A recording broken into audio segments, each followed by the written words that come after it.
Bapak Ibu, ini hari Minggu kedua kita ibadah onsite. Saya sangat semangat sekali untuk beribadah bersama-sama. Dan hari ini tema yang saya sampaikan adalah yang dunia tidak bisa lupakan. Bapak Ibu dan saudara-saudara yang hari ini hadir, saudara adalah orang-orang yang sangat spesial. Kenapa saudara sangat spesial? Karena saudara adalah orang-orang yang punya pengalaman yang tidak dimiliki oleh orang-orang yang hidup di abad ini atau beberapa abad sebelumnya. Dan saudara, kita ini hidup di zaman di mana ada satu kejadian yang sangat langka yang tidak pernah terjadi sebelumnya, yaitu virus COVID-19.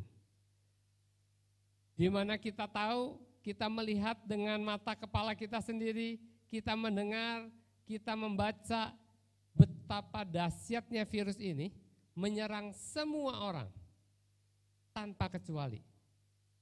Bahkan gereja pun tidak terkecuali. Para pejabat sekelas presiden ada yang kena COVID. Dokter juga kena COVID. Jadi dari sini kita bisa melihat pasti kejadian ini akan dicatat dalam sejarah dunia, akan dicatat oleh sejarah gereja, juga akan dicatat oleh sejarah ilmu kedokteran, ilmu pendidikan.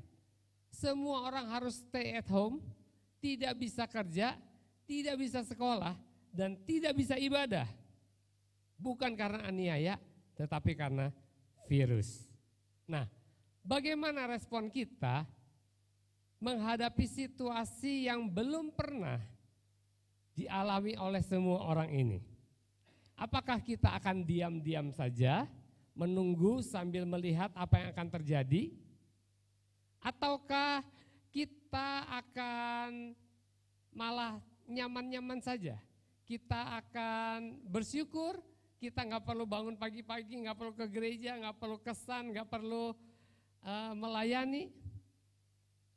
Atau saudara adalah orang yang terus mengeluh, khawatir karena saudara terdampak secara ekonomi melalui COVID-19 ini? Sehingga penghasilan saudara mungkin berkurang, ada yang gajinya dipotong 50%, bahkan ada yang kehilangan penghasilannya sama sekali. Atau saudara adalah orang-orang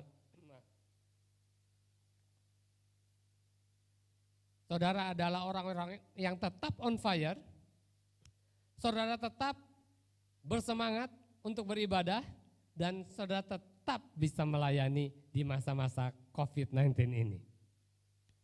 Tahukah saudara bahwa di dalam Kristus kita semua diciptakan oleh Tuhan untuk menjadi solusi, untuk menjadi jawaban, untuk membawa dampak yang positif buat orang-orang di sekeliling kita.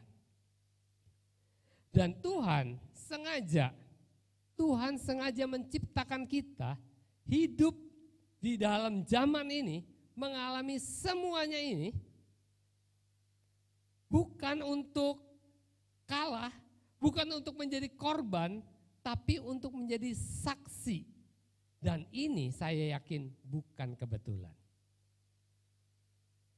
Tuhan mau setiap saudara yang sudah percaya kepada Yesus, saudara bisa menjadi saksi Tuhan yang hidup, sehingga ketika masa COVID-19 ini yang tidak tahu kapan selesainya, kita justru bisa menunjukkan bahwa Tuhan kita adalah Tuhan yang hidup, Tuhan yang maha kuasa, dan orang boleh datang kepada Tuhan dan percaya. Saya ingin saudara kita melihat situasi ini dari sudut pandangnya Tuhan. Kita melihat out of the box.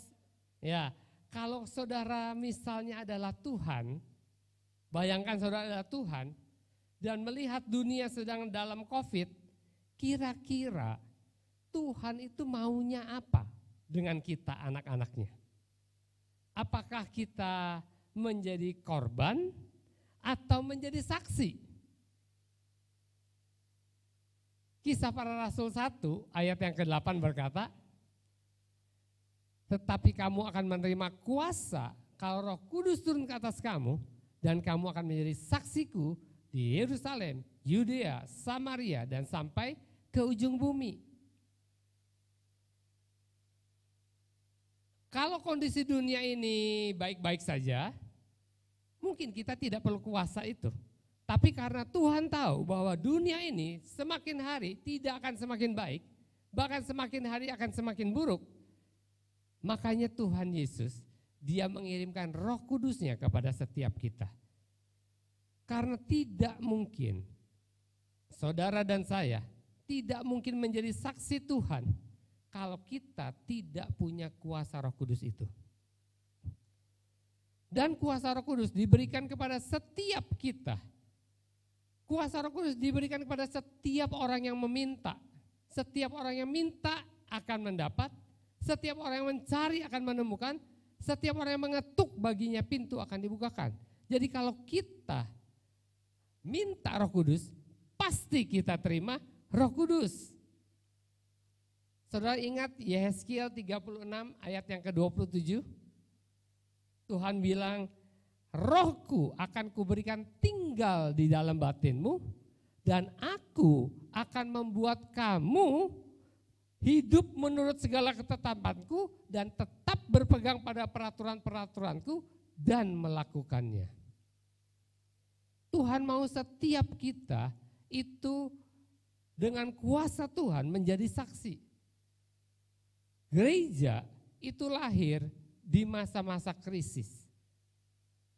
Matius 16 ayat 18 dikatakan, Yesus bilang, dan aku pun berkata kepadamu, engkau adalah Petrus, dan di atas batu karang ini aku akan mendirikan jemaatku, dan alam maut tidak akan menguasainya. Tuhan menciptakan setiap kita untuk melakukan sesuatu yang spesifik yang orang lain tidak bisa melakukannya kecuali kita, kecuali saudara. Dan ini kita harus sadari betul, karena setiap orang dirancang untuk dikenal dengan sesuatu yang istimewa. Jadi sudah seharusnya kita bisa melakukan sesuatu yang membuat diri kita dikenal dan tidak dilupakan oleh dunia ini. Karena kita hidup bukan sekedar lewat, kita hidup bukan sekedar numpang lewat di dunia ini, tapi Tuhan punya rencana yang spesifik. Apa contohnya? Kalau kita lihat Alkitab kita ini isinya apa? Alkitab kita isinya apa?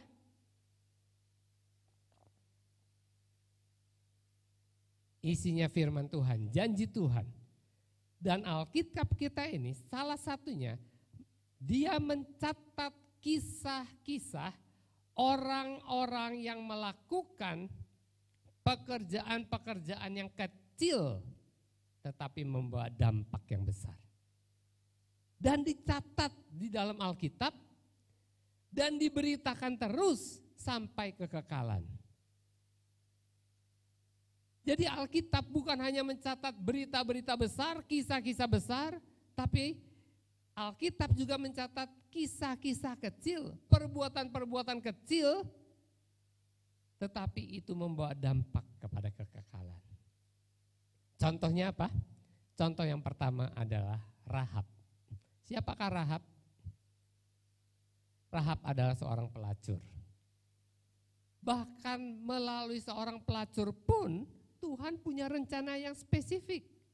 Karena hanya Rahab yang bisa menolong 2 orang mata-mata dari Yosua, menyembunyikan dia, 2 orang ini, sehingga tidak ditangkap oleh orang-orang Kanaan, dan mereka akhirnya bisa mengalahkan dan merebut Kanaan. Hanya lewat seorang pelacur. Dan karena itulah dia juga menjadi salah satu orang yang menjadi silsilah keturunan dari Tuhan Yesus. Kalau kita baca Perjanjian Lama, saya rasa setiap kita tahu siapa Rahab. Orang yang karena keberaniannya dia berhasil menyelamatkan dia dan keluarganya selamat semuanya. Matius 26 ayat 12 sampai 13 saya baca. Sebab dengan mencurahkan minyak itu ke tubuhku, ia membuat suatu persiapan untuk penguburanku.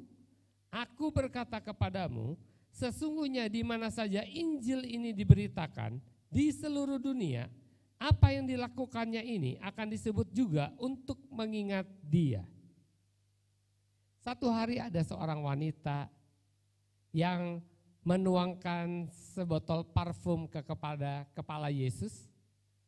Dan ketika wanita ini melakukan hal ini, semua orang termasuk murid-murid Yesus mengkritik wanita ini. Dianggap pemborosan. Tetapi walaupun dia melakukan perkara yang kecil, Tuhan Yesus bilang apa yang dilakukannya akan diingat terus selama Injil diberitakan. Hal kecil tetapi diingat dan dicatat di Alkitab serta diberitakan ribuan tahun sampai hari ini. Saya percaya kita juga bisa lakukan hal yang sama. Satu hari Tuhan Yesus melihat seorang wanita yang memberi persembahan 2 peser.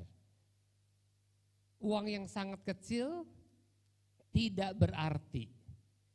Tetapi Yesus mencatat itu di dalam Alkitab dan itu diberitakan sampai hari ini.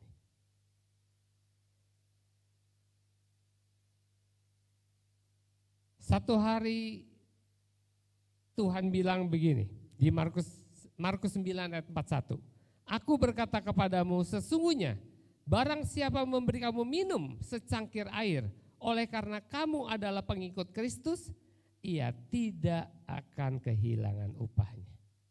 Dan ada banyak kisah-kisah lain di dalam Alkitab yang mencatat perbuatan-perbuatan kecil yang membawa dampak yang besar, membawa dampak kepada kekekalan.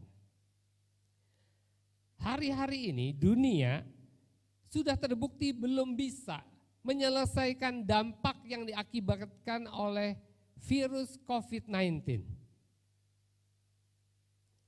Dan karena dunia belum bisa, maka peranan saudara sangat dibutuhkan. Kalau dunia ini bisa menyelesaikan semua masalahnya, mungkin kita tidak dibutuhkan. Tapi karena dunia ini tidak bisa menyelesaikan masalah yang dihadapi, maka disinilah pentingnya peranan kita.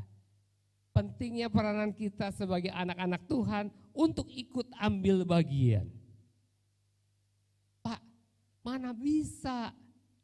Orang pintar, orang kaya, pejabat juga belum bisa, gimana saya bisa? Memang kalau saudara mengandalkan diri saudara sendiri, pasti tidak bisa. Tapi kalau saudara mengandalkan Tuhan, Alkitab berkata, bersama dengan Tuhan kita dapat lakukan perkara-perkara yang gagah perkasa. Perkara-perkara yang gagah perkasa, ada lagunya. Dengan Allah lakukan yang besar, dengan Allah ku hancurkan.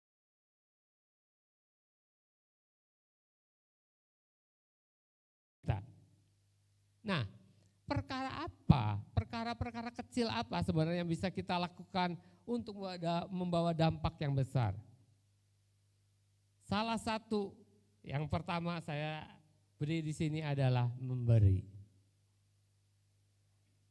Memberi tanpa kita sadari seringkali menjadi pendorong utama buat orang-orang menyadari, buat orang yang menerima itu menyadari kehadiran Tuhan dan pertolongan Tuhan. Satu hari ada seorang yang bernama Ingram Sia. Dia menceritakan kisah hidupnya. Siapakah Ingram Shia? Ingram Shia adalah seorang rektor di STT, Sekolah Teologi yang ada di Taipei. Pada saat dia berumur 13 tahun, papanya yang pendeta meninggal. Pada saat dia berusia 16 tahun, mamanya meninggal.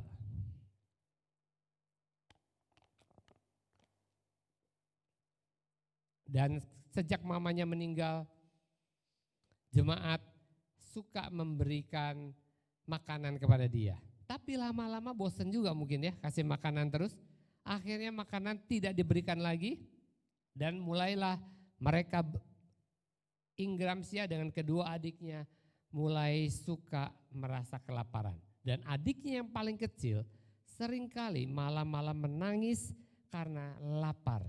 Dan Ingram Shia selalu kasih air putih dan suruh adiknya untuk tidur lagi. Tapi satu hari adiknya nggak mau dikasih air putih, tetap nangis terus. Ingram Shia bingung, apa yang harus dilakukan? Karena uang nggak ada, makanan tidak ada.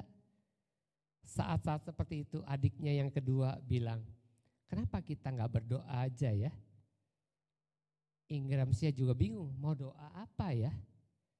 Terus kata adiknya, kita doa Bapa kami aja. Oh, setuju katanya. Oke. Kalau doa Bapa kami dia bisa dan itu biasa dia lakukan. Jadi berdoalah mereka bertiga dengan doa Bapa kami. Ketika mereka berdoa dengan doa Bapa kami, sampailah pada kalimat, berikanlah kepada kami pada hari ini makanan kami yang secukupnya. Ketika mereka sampai pada kalimat itu, mereka bertiga nangis keras-keras. Sampai akhirnya mereka tertidur saking lelahnya menangis. Pagi-pagi ada orang yang ketok pintunya. Dan dia cepat-cepat bukain pintu, ternyata yang datang adalah pendetanya. Pendetanya bawa ketela. Dia bilang ini kita barusan panen jadi kita kasih ketela buat kalian. Cukup banyak ketelanya dan pendetanya bilang ada kabar gembira lagi bahwa ada pekerjaan buat kamu Ingram. Sehingga akhirnya Ingram Shia mulai besoknya dia bisa bekerja dan adik-adiknya selama 1 minggu itu makan ketela terus. Pas 1 minggu Ingram Shia terima gaji mingguannya, pas ketelanya habis. Dan karena itulah Ingram Shia bertekad untuk menjadi seorang pendeta. Kenapa? Hanya gara-gara seorang pendeta bawa ketela. Pemberian kita seringkali membawa berkat bagi orang-orang yang menerima. Kadang-kadang kita tidak sadari. Sehingga akhirnya dia sekarang menjadi rektor di STT di Taipei. Saya mendorong setiap kita, ayo kita memberi. Pemberian sekecil apapun, itu membawa dampak yang tidak kecil. Setiap kali Tuhan memberkati kita, kita harus tahu bahwa setiap kali Tuhan memberkati kita, di situ ada benih untuk ditabur. Berapapun berkat yang diberikan Tuhan, selalu ada roti untuk dimakan, ada benih untuk ditabur. Kalau saudara terima berkat 100.000, di situ ada roti untuk dimakan, di situ ada benih untuk ditabur. Ketika saudara terima berkat 1 juta, di situ ada roti untuk dimakan, ada benih untuk ditabur. Ketika saudara terima berkat 100 juta, di situ juga ada roti untuk dimakan dan benih untuk ditabur. Tuhan selalu memberikan benih untuk ditabur. Jangan dimakan benihnya. Karena kalau saudara makan benihnya, saudara tidak akan menuai. Jadi tidak ada alasan untuk orang tidak memberi. Dan memberi itu seperti yang sering kali saya sampaikan, memberi itu bukan untuk kepentingan orang lain. Memberi itu berbuat baik untuk diri sendiri. Jadi kita perlu belajar untuk memberi. Setiap kali kita terima berkat, sisihkan sebagian untuk memberi. Dan itu akan menjadi berkat buat banyak orang. Yang kedua, perkara kecil apa yang bisa kita lakukan yang menghasilkan dampak yang besar? Yang kedua adalah berdoa. Tuhan Yesus selama dia hidup, dia melakukan banyak mujizat. Dia melakukan perkara-perkara besar. Tetapi herannya kalau kita baca di Alkitab, murid-murid tidak pernah minta kuasa itu dari Tuhan Yesus. Yang murid-murid minta, guru ajarlah kami berdoa. Kenapa kira-kira? Karena murid-murid tahu ada yang sangat spesial dalam hidup Yesus yang membuat hidupnya dipenuhi dengan kuasa, yaitu karena dia suka berdoa. Doa adalah perkara kecil yang membawa dampak yang sangat besar. Yesus, dia hanya berdoa tidak sampai 1 menit. Lazarus 4 hari mati, bangkit dari kematian. Doa, walaupun sederhana, membawa dampak yang tidak sederhana. Tapi sayangnya banyak sekali orang yang kalau diajak untuk datang berdoa, selalu menolak. Doa adalah acara gereja yang paling sedikit peminatnya. Paling sedikit peminatnya, padahal doa itu bisa dilakukan oleh semua orang. Dari anak kecil sampai orang tua, dari yang baru percaya sampai yang sudah puluhan tahun percaya, bisa berdoa. Dan jawaban doa, kuasa doa tidak ditentukan oleh bagusnya kata-kata. Kuasa doa tidak tergantung dari panjangnya, fasihnya orang berdoa. Tidak. Doa bisa merubah banyak hal. Dan menurut saya orang yang tidak suka berdoa adalah orang yang sombong. Kenapa? Karena dia merasa dia bisa melakukan segala sesuatu dengan kekuatannya sendiri. Dia tidak sadar kalau dia bisa lakukan sesuatu itu semua hanya karena anugerah, hanya karena Tuhan. Tanpa Tuhan kita ini tidak bisa berbuat apa-apa. Orang yang tidak suka berdoa adalah orang yang sebenarnya tidak punya pengharapan. Karena semuanya hanya mengandalkan takdirnya, mengandalkan nasibnya saja. Hidupnya ngeflow saja, mengalir saja. Yakobus 5 ayat 16 berkata, doa orang yang benar sangat besar kuasanya. Dan dalam kondisi yang seperti ini,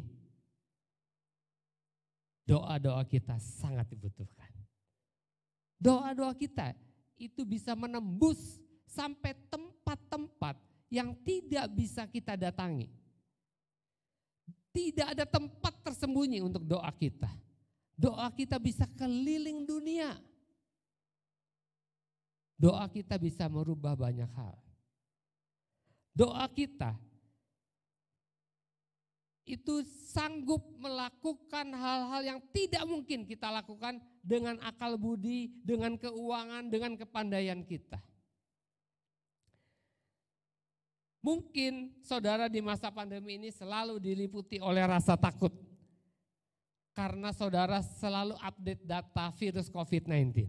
Ya, jadi selalu ketakutan. Baca berita dari medsos. Dan lebih sering lihat hal-hal tersebut daripada berdoa. Kita bukan dokter. Kita tidak tahu banyak soal-soal kesehatan.